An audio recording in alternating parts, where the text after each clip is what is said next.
Welcome to Online Study with Mohammed Rizwan Mir. Kingdom prokaryote को हम पढ़े थे और किंगडम प्रोकैरियोट या मोनरा के अंदर हमने लास्ट लेक्चर्स में बैक्टीरिया को देखा था, उसकी डिस्कवरी को देखा और उसके अलावा फिर हमने उसके सेल स्ट्रक्चर की बात की थी, डिफरेंट ऑर्गेनाइल्स एक्सेट्रा को भी देख लिया था, हमने उसके स्ट्रक्चर और फंक्शन को भी देखा था। आज का जो हमारा टॉपिक है, आज हम बैक्टीरिया के डिफरेंट लाइफ प्रोसेसेस की बात करेंगे और लाइफ प्रोसेसेस में क्या क्या आ जाता है, जैसे कि हमारे पास न्यूट्रिशन है या फिर रेस्पायरेशन है, ग्रोथ है, रिप्रोडक्शन है, इस तरह के डिफरेंट लाइफ प्रोसेसेस जो बैक्टीरिया के हैं उनको हम वन बाय वन देखेंगे। स्टार्ट करते हैं अपने लेक्चर को। सबसे पहले हम देख लेते हैं modes of nutrition in bacteria. ठीक है, न्यूट्रिशन ऑफ बैक्टीरिया। जैसे कि हम जानते हैं कि तमाम लिविंग ऑर्गेनिजम्स को एनर्जी चाहिए होती है अपने लाइफ प्रोसेसेस को कैरी आउट करने के लिए, और उनमें क्या क्या चीज़ें आ जाती हैं, ग्रोथ आ जाती है, मेंटेनेंस, रिप्रोडक्शन, इन तमाम चीज़ों के लिए हर लिविंग ऑर्गेनिज्म को एनर्जी चाहिए होती है। ठीक है, अब बैक्टीरिया भी इसी तरह लिविंग ऑर्गेनिजम्स में आता है, इसको भी एनर्जी चाहिए। तो वो एनर्जी वो कहाँ से लेता है? वो एनर्जी अपनी फूड से लेता है, जो भी फूड वो लेता है। ठीक है, और बैक्टीरिया की जब हम बात करते हैं तो हम कहते हैं कि बैक्टीरिया जो है वो हेटेरोट्रॉफ्स हैं। हेटेरोट्रॉफ्स कौन होते हैं? हेटेरोट्रॉफ्स जो हैं ये वो ऑर्गेनिजम्स होते हैं जो कि अपनी फूड खुद प्रिपेयर नहीं कर सकते। फूड खुद प्रिपेयर ना करने का क्या मतलब है? इसका मतलब ये है कि ये वो ऑर्गेनिजम्स हैं जो कि इनऑर्गेनिक सब्सटेंसेस से ऑर्गेनिक कंपाउंड्स नहीं बना सकते। ठीक है, जब हम प्लांट्स की बात करते हैं तो हम प्लांट्स को कहते हैं कि वो क्या है, वो हैं ऑटोट्रॉफ्स।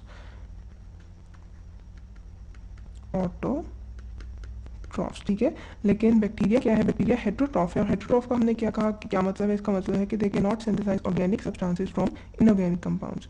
अच्छा, जब ये हेटेरोट्रॉफ है तो इसका क्या मतलब है कि अब जब ये खुद से फूड नहीं प्रिपेयर कर रहा तो क्या करेगा? ये बाकी ऑर्गेनिजम्स पे डिपेंड करेगा अपनी फूड के लिए। ठीक है, अब बाकी ऑर्गेनिजम्स पे डिपेंड करने के भी डिफरेंट तरीके हैं। बैक्टीरिया के केस में ऐसे है कि बैक्टीरिया या तो सेप्रोफाइट होता है या पैरासाइट होता है। इसको हम मेंशन भी कर देते हैं। हमने कहा कि बैक्टीरिया या तो सेप्रोफाइट है या पैरासाइट है। ठीक है, अब सेप्रोफाइट क्या है, पैरासाइट क्या है, इसको भी हम वन बाय वन देखते जाते हैं। बल्कि एक काम करते हैं कि इसको हेडिंग वाइज देखते हैं ताकि हम मज़ीद कुछ और डिटेल्स भी इसके साथ पढ़ सकें। हमने कहा कि बैक्टीरिया या तो सेप्रोफाइट है या पैरासाइट। सबसे पहले हम सेप्रोफाइट को देख लेते हैं। सेप्रोफाइट क्या है? सेप्रोफाइट जो है ये वो ऑर्गेनिजम्स होते हैं जो अपनी फूड डेड ऑर्गेनिक मैटर से लेते हैं। ठीक है, they get their food from dead organic matter.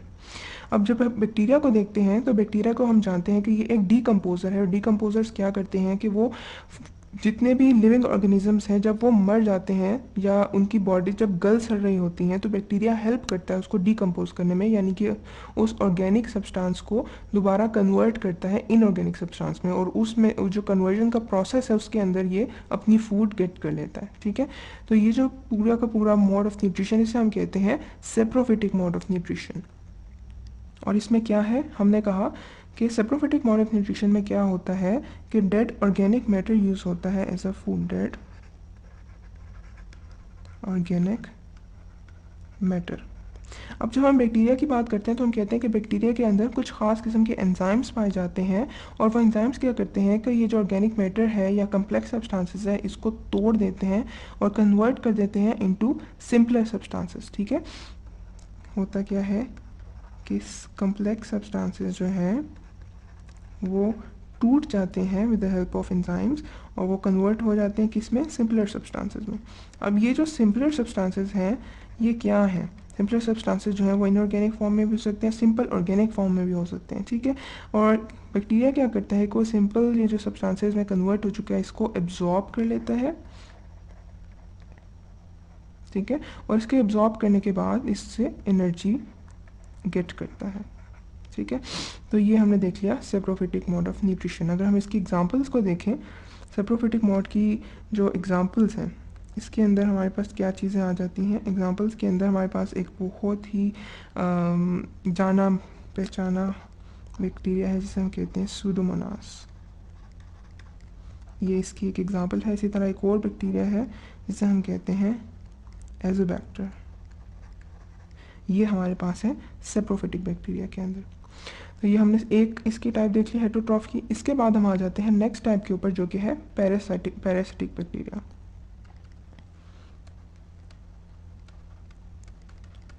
Parasitic bacteria. Parasitic bacteria क्या है? पैरासाइट जैसे कि नाम से भी आपको कुछ अंदाज़ा है, कुछ आपने अपनी जूनियर क्लासेस में भी पढ़ा होगा। पैरासाइट वो ऑर्गेनिज्म होता है जो कि दूसरे ऑर्गेनिजम्स के ऊपर रहता है, यानी कि it depends on it's host for nutrition. इसको हम मेंशन भी कर देते हैं। पैरासाइट क्या करता है? Depends on it's host for nutrition. Nutrition के लिए ये अपने होस्ट के ऊपर डिपेंड करता है। होस्ट क्या होता है? होस्ट बेसिकली कोई और लिविंग ऑर्गेनिज्म होता है, और बैक्टीरिया क्या करता है कि वो उस दूसरे लिविंग ऑर्गेनिज्म के ऊपर जाके रहता है और उससे अपनी खुराक लेता है और उसके साथ साथ प्रोटेक्शन भी ले रहा होता है। ठीक है, अब ये क्या है? पैरासिटिक बैक्टीरिया मोस्टली क्या होता है कि वो पैथोजेंस होते हैं। ठीक है, पैथोजेनिक भी होता है। पैथोजेनिक का क्या मतलब है? पैथोजेनिक का मतलब है कि ये डिजीज़ कॉजिंग होता है। जब भी ये अपने होस्ट के ऊपर रहता है तो जो होस्ट है, जो कि एक दूसरा लिविंग ऑर्गेनिज्म होगा, उसके अंदर वो कोई ना कोई बीमारी कॉज कर रहा होगा। ठीक है, इसके अगर हम कोई एग्जांपल देखें तो इसकी एग्जांपल के अंदर हमारे पास न्यूमोनिक बैक्टीरिया आ जाता है, जिसे हम कहते हैं स्ट्रेप्टोकोकस न्यूमोनियाई। ये हमने देख लिया पैरासिटिक बैक्टीरिया को। अच्छा, इन दो मोड्स ऑफ न्यूट्रिशन यानी कि सेप्रोफिटिक और पैरासिटिक मोड ऑफ न्यूट्रिशन के अलावा भी बैक्टीरिया के अंदर एक और मोड ऑफ न्यूट्रिशन भी पाया जा सकता है कुछ बैक्टीरिया में, जिसे हम कहते हैं ऑटोट्रॉफिक मोड ऑफ न्यूट्रिशन। यहाँ पे जो मैंने ऑटोट्रॉफ का मेंशन किया था, और मैंने आपको बताया था कि ऑटोट्रॉफ्स वो ऑर्गेनिजम्स हैं जो अपने फूड खुद प्रिपेयर कर सकते हैं। ठीक है, तो बैक्टीरिया के अंदर भी कुछ ऐसे बैक्टीरिया हैं जो कि अपनी फूड खुद प्रिपेयर कर सकते हैं। इट मीन्स कि वो इनऑर्गेनिक सब्सटेंसेस से ऑर्गेनिक सब्सटेंसेस में अपनी फूड को खुद कन्वर्ट कर सकते हैं। वो कौन से बैक्टीरिया हैं उनको भी हम देख लेते हैं। इसको बल्कि हम एक हेडिंग के अंदर लिखते हैं, ऑटोट्रॉफिक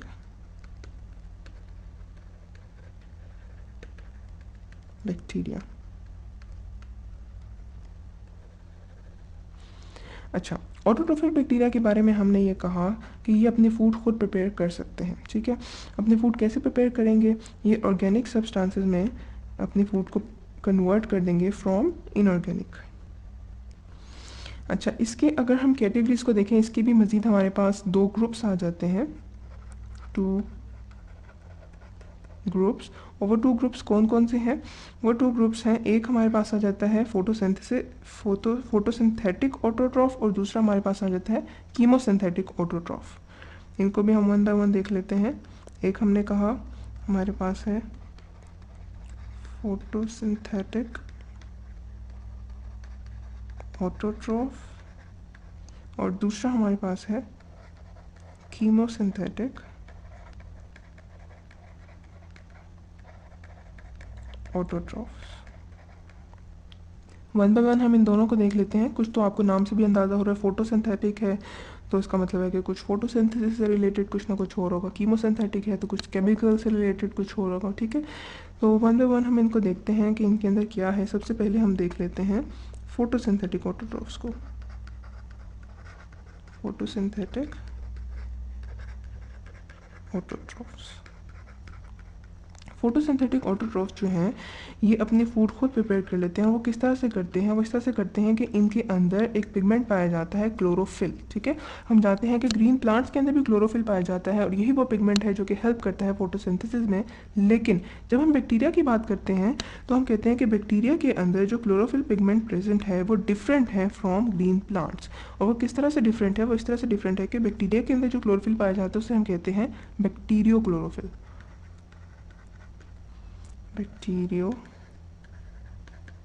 क्लोरोफिल। अच्छा, ये जो क्लोरोफिल है, एक और डिफरेंस जो इसका है, प्लांट्स के अंदर जब हम क्लोरोफिल को देखते हैं तो प्लांट्स के अंदर क्लोरोफिल क्लोरोप्लास्ट के अंदर पाया जाता है। क्लोरोप्लास्ट जो है वो प्लांट्स के अंदर एक ऑर्गेनेली है। ठीक है, लेकिन जब हम बैक्टीरिया की बात करते हैं तो हम कहते हैं कि बैक्टीरिया के अंदर जो क्लोरोफिल है वो डिस्पर्स होता है साइटोप्लाज्म के अंदर। ठीक है, इसको भी हम मेंशन कर देते हैं। प्लांट्स की जब हमने बात की तो हमने कहा कि इसके अंदर जो क्लोरोफिल है वो कहाँ है? वो है क्लोरोप्लास्ट के अंदर। ठीक है, लेकिन बैक्टीरिया में क्या है? बैक्टीरिया के केस में जो क्लोरोफिल है वो डिस्पर्स्ड है इन साइटोप्लाज्म। और क्यों है डिस्पर्स्ड, वो इसलिए है क्योंकि हम जानते हैं कि बैक्टीरिया के अंदर कोई भी मेम्ब्रेन बाउंडेड ऑर्गेनेल नहीं है, ठीक है। तो इसीलिए जो क्लोरोफिल पिगमेंट है वो इसी तरह से डिस्पर्स होगा साइटोप्लाज्म के अंदर। अच्छा, ये तो हमने पिगमेंट की बात करी। जब हम फोटोसिंथेसिस का जो प्रोसेस है उसको देखते हैं तो बैक्टीरिया के अंदर इस तरह से होता है कि फोटोसिंथेसिस में जहाँ हम प्लांट्स में वाटर यूज़ करते हैं वहाँ बैक्टीरिया के अंदर हम हाइड्रोजन सल्फाइड यूज़ करते हैं, H2S, ठीक है, जिसे हम हाइड्रोजन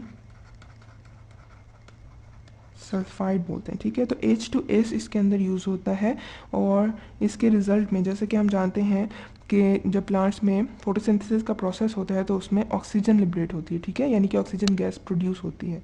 लेकिन जब हम हाइड्रोजन सल्फाइड यूज़ कर रहे होंगे बैक्टीरिया के अंदर तो उसमें क्या होगा, उसमें सल्फर लिबरेट होगी, ठीक है। तो इसके हम एक रिएक्शन को भी देख लेते हैं। हमारे पास रिएक्शन इस तरह से होता है कि एक हमारे पास है कार्बन डाइऑक्साइड और इसके साथ क्या चीज़ रिएक्ट करी है, हाइड्रोजन सल्फाइड H2S।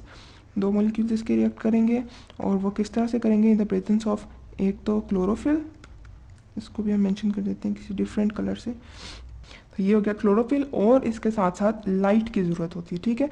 तो ये दोनों रिएक्ट करेंगे और इनके रिजल्ट में बनेगा क्या, इनके रिजल्ट में बनेगी एक तो ग्लूकोज या कार्बोहाइड्रेट्स जो कि इसकी रिक्वायरमेंट होगी।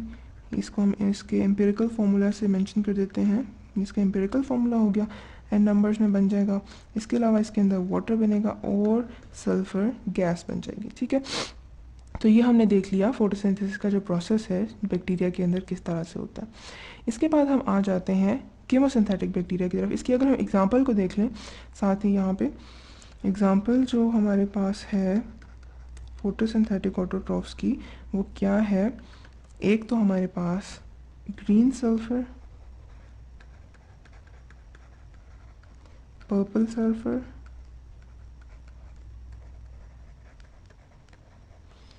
एंड पर्पल नॉन सल्फर,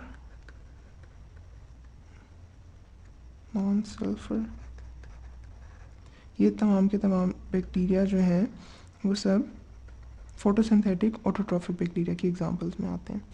इसके बाद हम आ जाते हैं कीमोसिंथेटिक ऑटोट्रॉफ्स की तरफ।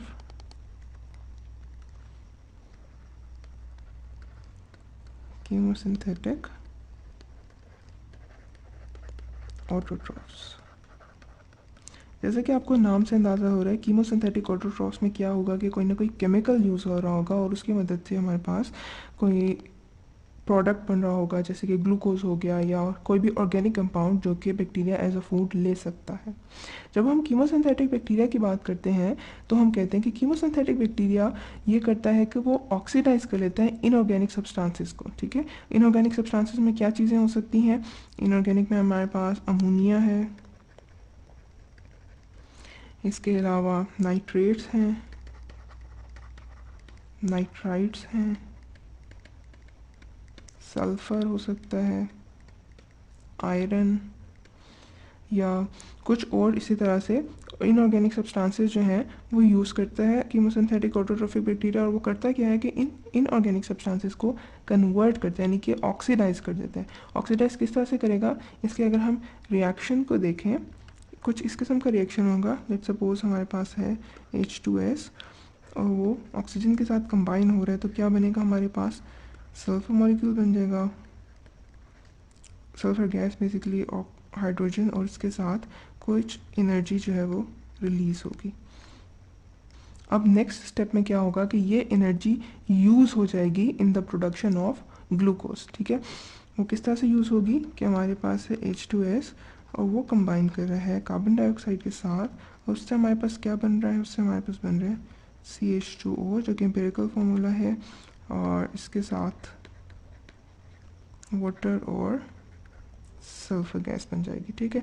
और ये कुछ स्टेप्स हैं जिसके अंदर हमने देख लिया कि कीमोसिंथेटिक ऑटोट्रॉफ्स अपनी फूड प्रिपेयर कर रहे हैं, ठीक है। अब ये वो प्रोसेस है, इसके अंदर कोई लाइट की रिक्वायरमेंट नहीं है, इसके अंदर आपको क्लोरोफिल की रिक्वायरमेंट नहीं है, ठीक है।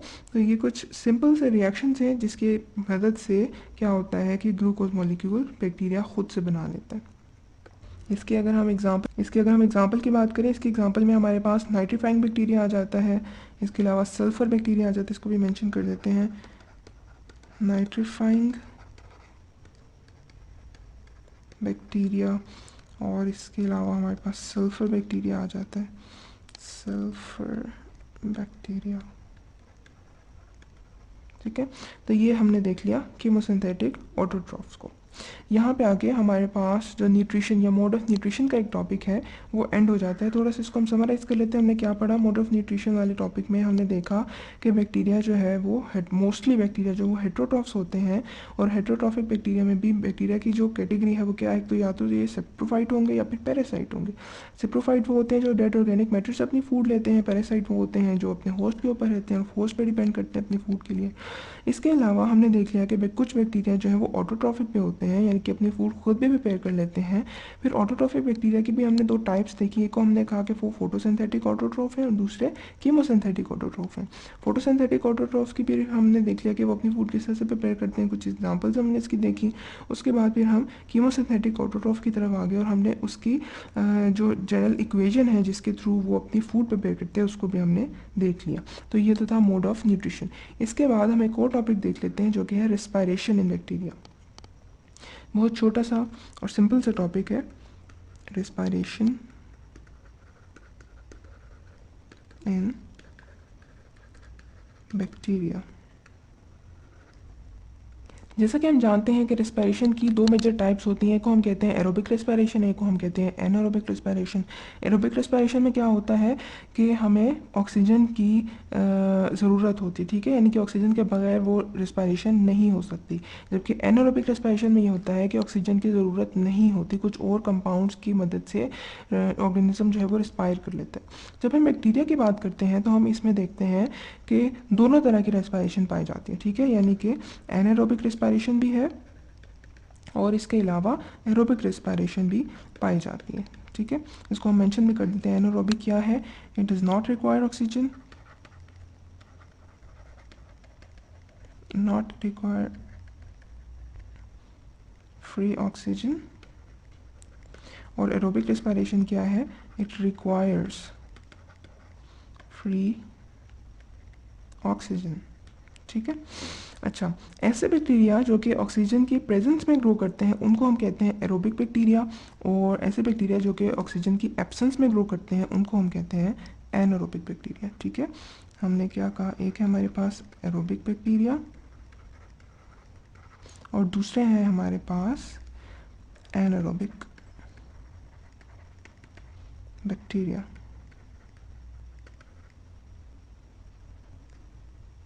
तो ये दो मेजर टाइप्स हैं। इसके अलावा एक और थर्ड टाइप भी हमारे पास पाई जाती है और उसे हम कहते हैं फैकल्टेटिव बैक्टीरिया। फैकल्टेटिव बैक्टीरिया, ये कौन सा बैक्टीरिया है या ये कौन सा मोड ऑफ रेस्पिरेशन है? इसमें होता यह है कि बैक्टीरिया ना तो एरोबिक होता है ना ही एनारोबिक होता है, ठीक है, यानी कि बैक्टीरिया ऐसे एनवायरनमेंट में ग्रो करता है जहाँ पे ऑक्सीजन हो भी सकती है और ऐसा भी हो सकता है कि ऑक्सीजन ना हो, ठीक है। तो बैक्टीरिया दोनों तरह के एनवायरनमेंट में जब ग्रो कर सकता हो तो उसे हम कहते हैं फैकल्टेटिव बैक्टीरिया, ठीक है। या प्रेजेंस और absence of oxygen does not affect the bacteria, ठीक है, इसे हम कहते हैं फैकल्टेटिव बैक्टीरिया। कुछ एक और भी हमारे पास कुछ कैटेगरीज होती हैं, एक जैसे जिसको हम कहते हैं माइक्रो एरोफिलिक बैक्टीरिया। उसमें क्या होता है, इसको मेंशन भी कर देते हैं, माइक्रो एरोफिलिक बैक्टीरिया। ये वो बैक्टीरिया हैं जिनको ऑक्सीजन की बहुत ही लो कंसंट्रेशन चाहिए होती है, यानी बहुत ही कम ऑक्सीजन चाहिए होती है अपनी ग्रोथ के लिए, ठीक है। इस तरह के बैक्टीरिया को हम कहते हैं माइक्रो एरोफिलिक बैक्टीरिया। अगर हम इसकी एग्जांपल्स को देखें, वन बाय वन हम इनकी एग्जांपल्स को देख लेते हैं। हमारे पास एरोबिक बैक्टीरिया जो है उसकी एग्जाम्पल में हमारे पास सूडोमोनास आ जाता है, सूडोमोनास, ठीक है। जब हम एनारोबिक बैक्टीरिया की बात करते हैं, एनारोबिक बैक्टीरिया में हमारे पास स्पायरोचीट्स आ जाते हैं। स्पायरोचीट्स को हमने स्पाइरल बैक्टीरिया के अंदर भी देखा था, तो स्पायरोचीट्स जो है वो एनारोबिक बैक्टीरिया के अंदर आते हैं, ठीक है। अगर हम फैकल्टेटिव बैक्टीरिया की बात करते हैं तो फैकल्टेटिव बैक्टीरिया में हमारे पास एस्चेरिचिया कोलाई आ जाते हैं जिसको हम ई कोलाई भी बोलते हैं, ठीक है। जब हम माइक्रो एलोफिलिक बैक्टीरिया की बात करते हैं तो माइक्रो एलोफिलिक बैक्टीरिया के अंदर हमारे पास कैम्पाइलोबैक्टर आ जाता है।